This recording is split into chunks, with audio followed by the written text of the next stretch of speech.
आज की वीडियो में हम समझेंगे कि IIT 2027 के लिए राइट अप्रोच क्या होने वाला है। कुछ 11 महीने ही बचे हैं तो बहुत टाइम नहीं है। अभी से जो अपनी प्रिपरेशन स्टार्ट करेगा, करेक्ट डायरेक्शन में स्टार्ट करेगा, वही इस गेम को जीत पाएगा। एक्चुअली आपको प्रिपेयर करना भी चाहिए कि नहीं करना चाहिए। देखो सही टाइम में प्रिपेयर करने का IIT जो है वो आपको कहाँ लेके जाता है, what are the different areas जहाँ पे आप जा सकते हो। IIT 2027 का अगर तुम प्लान कर रहे हो और IIT को बैकअप की तरह सोच रहे हो तो तुम वो गलती करने जा रहे हो जो बहुत स्टूडेंट्स करते हैं और अपनी रैंक को खो देते हैं।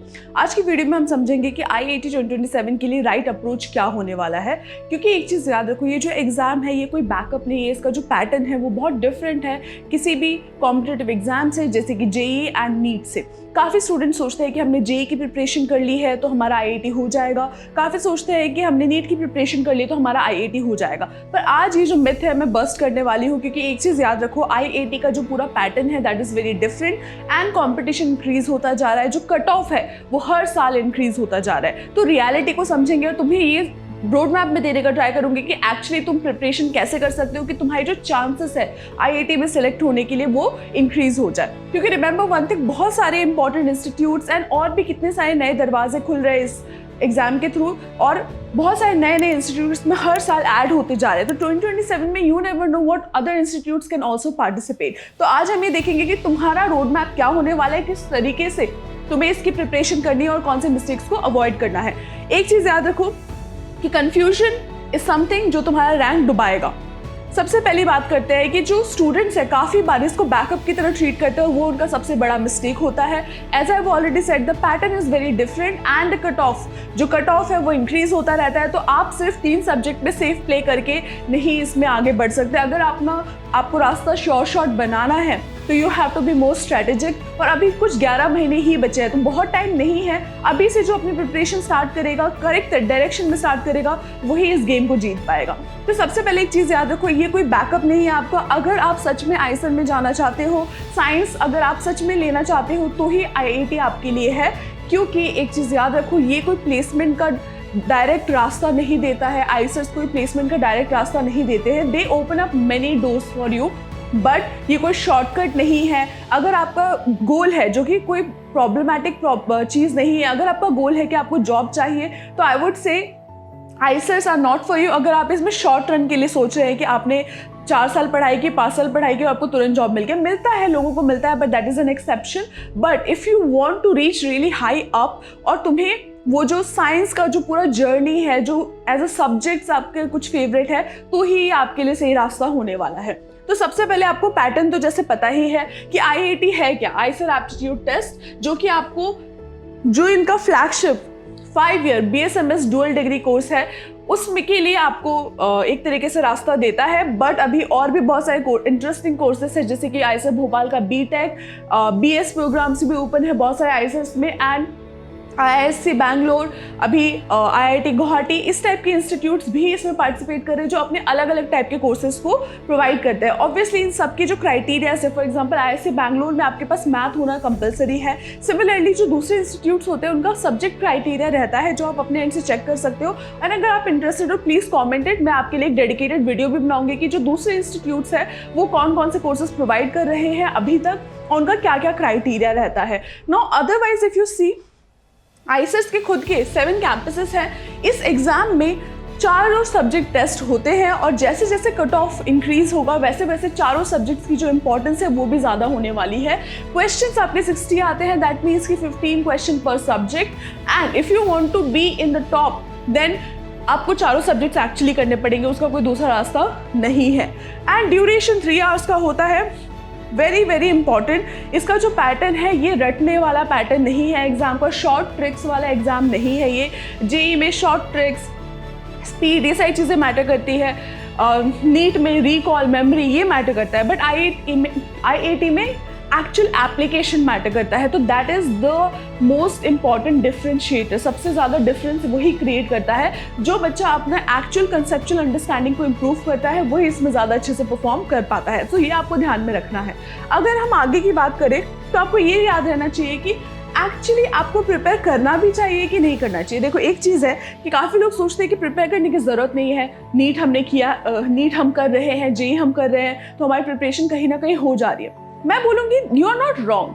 आपकी अगर आपने नीट की प्रिपरेशन बहुत अच्छे से की है या फिर जेई की प्रिपरेशन बहुत अच्छे से की है या कर रहे हो और अभी आप 12th में हो, तो मैं ये नहीं बोलूँगी कि आप बहुत अलग डायरेक्शन में जा रहे हो, मैं बोलूँगी आप 70% हो उधर, बट 70 से जो 100 का रास्ता है वो आपको एक्चुअली डेडिकेटेड प्रिपरेशन ही लेके जा सकते हैं। The good thing is you are almost there, 50% marks से आप ऑलरेडी आगे हो आपको, बट वो डेडिकेटेड प्रिपरेशन फिर भी इसमें लानी पड़ेगी ताकि आप वो जो टॉप मार्क्स है उसको स्कोर कर पाओ, टॉप रैंक्स को स्कोर कर पाओ, अपने खुद के पसंद के इंस्टीट्यूट्स में जा पाओ। Now it is more tougher because pattern is different, it's more application oriented. अगर मैं फिजिक्स की बात करूँ तो नीट वाले स्टूडेंट को जनरली आईआईटी का फिजिक्स डिफिकल्ट लगता है। बहुत अच्छे अच्छे टॉपर्स जो स्टूडेंट्स होते हैं उनको भी जो आईआईटी का फिजिक्स है वो डिफिकल्ट लगता है, नीट वाले स्टूडेंट्स को खासकर। फिर अगर मैं बात करूँ जेई की, तो जेई वाले जो स्टूडेंट्स हैं वो बायो कर सकते हैं, but if you want to score really well, आप जितना जल्दी स्टार्ट करोगे आपके लिए उतना अच्छा रहेगा, क्योंकि विद टाइम, क्योंकि कट ऑफ इंक्रीज हो रहा है, डिफिकल्टी लेवल बायो का भी इंक्रीज होगा विद टाइम। एंड सेकेंडली अगर मैं नीट वाले बच्चों की बात करूँ, मैथ को टारगेट करूँ, मैथ इज समथिंग जो आप 1 महीने में 2 महीने में नहीं कर सकते। If you are really really good in physics then you can think of 3-4 questions in a month or so. But अगर आप एक सीरियस नंबर ऑफ क्वेश्चन करना चाहते हो मैथ में, तो आपको अपनी प्रिपरेशन एक्चुअली बहुत जल्दी स्टार्ट करनी पड़ेगी, which is not very difficult अगर आप अभी से करो इस चीज़ को। सो इसीलिए it's more application oriented. Concepts जो है दे विन रैदर देन रट्टा मारना या फिर शॉर्ट ट्रिक्स पे डिपेंड करना। एक्चुअल कंसेप्चुअल क्लैरिटी बहुत इंपॉर्टेंट है इसमें। एंड ये एक, जैसे मैंने ऑलरेडी बोला, एक छोटा सा स्टेप है, आपकी जो करंट प्रिपरेशन है उसके ऊपर एक छोटा सा स्टेप है। अगर आप किसी एग्जाम के लिए प्रिपेयर नहीं भी कर रहे हो और आप बोर्ड स्पेसिफिक पढ़ रहे हो, तो भी आपके लिए गोल्डन अपॉर्चुनिटी है इनटू डिफरेंट हाई इंस्टीट्यूट्स आप जा सकते हो, क्योंकि ये जो प्रिपरेशन है वो कहीं ना कहीं उसी डायरेक्शन में है, बट ऑब्वियसली आपको कॉम्पिटिटिव वे में थोड़ा और प्रिपेयर करने की ज़रूरत है। फिर अगर हम बात करें जो सही टाइम है, क्या सही टाइम है प्रिपेयर करने का, देखो जितना जल्दी तुम स्टार्ट करोगे उतने ही तुम्हारे चांसेस ज़्यादा है। अगर तुम 11th ग्रेड में हो तो तुम अभी से स्टार्ट कर सकते हो अपनी प्रिपरेशन को। तुम्हें जो तुम्हारा जो 4th सब्जेक्ट है वो अभी से बिल्ड करना स्टार्ट करना होगा। इससे क्या होगा कि तुम्हें कंफर्टेबल लगेगा कंपैरेटिवली, राइट। लास्ट 1 महीने में 2 महीने में करने की जगह तुम्हें ज़्यादा कंफर्टेबल लगेगा इस चीज़ को करना। अगर तुम 12th में हो तो तुम्हारे पास कुछ 10 से 11 महीने अभी और बचे हैं, तो उस टाइम के लिए अभी this is the high time that you should start your preparation, क्योंकि अदरवाइज क्या होगा कि डिफरेंस बहुत क्रिएट हो जाता है। जो बच्चे एकदम एंड में करते हैं कंपेयर टू जो पहले से करते हैं, वो डिफरेंस बहुत ज़्यादा क्रिएट होता है। एंड जो एफर्ट है वो ऑब्वियसली ज़्यादा लगेगा अगर तुम बाद में एंड में करना चाह रहे हो। तो अगर तुम अभी से प्रिपेयर कर रहे हो तो you have to keep it consistent, you need the right guidance, and on top of that तुम्हें ऑब्वियसली टॉपिक्स को रिवाइज करना है, पर सही टाइप के क्वेश्चंस करना बहुत इंपॉर्टेंट है, क्योंकि अगर तुम सही टाइप के क्वेश्चंस नहीं करते हो तो फिर तुम्हें कभी आइडिया ही नहीं लगेगा कि तुम कितना प्रिपेयर्ड हो। तो that is very important. And then eventually mock test series obviously बहुत इंपॉर्टेंट रोल प्ले करता है, क्योंकि जैसे मैंने बोला एग्जाम का पैटर्न ही डिफरेंट है। So these are the steps you should start now. अगर तुम 12th में हो, अगर तुम ड्रॉपर हो, you already know the whole game, right, but you have to start your preparation again now. अगर तुम एक ड्रॉपर हो और इस एग्जाम के लिए प्लान कर रहे हो, PYQs, राइट गाइडेंस, सही टाइप के क्वेश्चंस बहुत इंपॉर्टेंट है, क्योंकि आप सिर्फ ये एक्सपेक्ट नहीं कर सकते कि आपने नीट के क्वेश्चंस कर लिए या फिर जेई के क्वेश्चंस कर लिए तो आपको IIT के क्वेश्चंस आ जाएंगे। That is not necessarily the case. And definitely and में एक राइट मॉक टेस्ट सीरीज बहुत ही इंपॉर्टेंट है। क्लास पे की अगर मैं बात करूँ तो हमारे मॉक टेस्ट सीरीज से बहुत सारे बच्चे हैं जिनके रैंक्स रिस्पॉन्स शीट के अकॉर्डिंगली काफ़ी अच्छे आने वाले हैं। तो will talk about that also in later videos. Now IIT को अगर तुम कंपेयर करो, जैसे मैंने ऑलरेडी बोला जेई से कंपेयर करो, तो difficulty in the terms of, हाँ जेई ज़्यादा डिफ़िकल्ट है, I will be honest, but difficulty in a different manner. IIT, as I said, is more application oriented compared to JEE, and IIT में obviously bio है, and without bio आप एक अच्छी rank लेके आना नहीं एक्सपेक्ट कर सकते, क्योंकि आप obviously ऐसे बच्चों से compete करो जिन्होंने bio भी करी हुई है अगर आप एक JEE के एस्पिरेंट हो। Whereas अगर मैं बात करूँ IIT versus NEET, then actually honestly बताऊँ NEET वाले स्टूडेंट्स को एक बड़ा डिसएडवांटेज है, क्योंकि उनके पास मैथ नहीं होती, बट इससे डरने की कोई बात नहीं है। अभी भी आप अपना जो मैथ है वो स्ट्रॉन्ग करना स्टार्ट कर सकते हो, आपको बस एक अर्ली स्टार्ट की ज़रूरत है।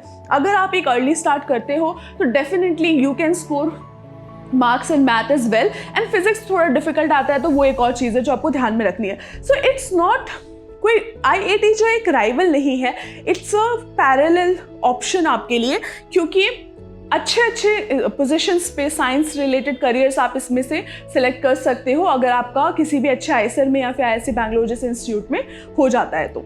एंड लास्टली अगर मैं बात करूँ तो आईआईटी जो है वो आपको कहाँ लेके जाता है, what are the different areas जहाँ पे आप जा सकते हो। डेफिनेटली सबसे टॉप पे रिसर्च आएगा, पीएचडी आएगा, तो it opens the door for you into the most prestigious institutes. हमारे जो बैचमेट्स हैं, I come from IISER Pune, so मेरे जो बैचमेट्स है कैम्ब्रिज में है, they have gone to MIT, seniors जो है like all the top Ivy League colleges that you can think of, IISER students are there, they are there, so therefore ये जो है आपके लिए क्या करता है, डोर्स ओपन करता है compared to I would say किसी भी नॉर्मल कॉलेज से अगर आपने बीएससी की है, कंपेयर टू दैट अगर आपने आईएसआर से बीएस या फिर बीएसएमएस किया है तो आपके लिए ज़्यादा डोर्स ओपन होते हैं, क्योंकि जो नेम है, जो टैग है, वो एक्चुअली मैटर करता है आपके लिए डोर ओपन करने के लिए। So that is definitely the case.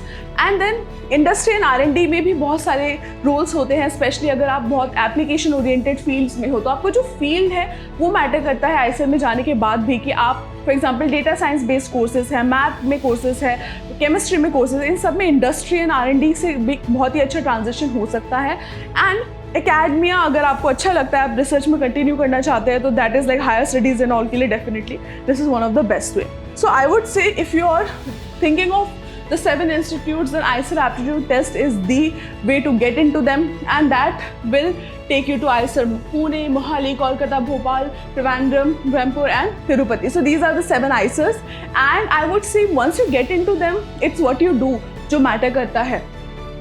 एक ही स्कोर है, many doors will open for you, and then there are new institutes also, जैसे IIT गुवाहाटी, आपका IISc बैंगलोर डेफिनेटली है, and there are new institute जो हर ईयर जुड़ते जा रहे हैं इस एग्जाम के साथ। So this is one of the best option.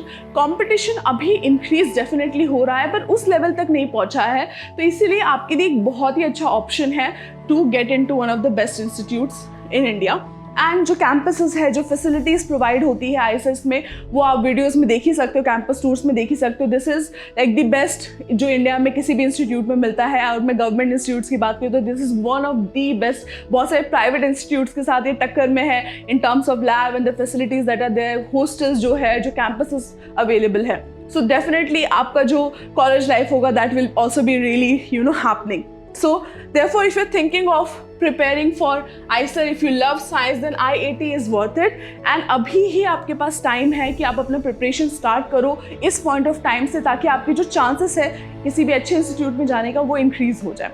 So if you want to prepare for IIT, then write down your stream, and आप 11th में हो या फिर 12th में हो या फिर एक ड्रॉपर हो, प्लीज़ कमेंट करो नीचे, and I'll make dedicated videos for you to help you understand कि आप कैसे पहुंच सकते हैं इन इंस्टीट्यूट्स में।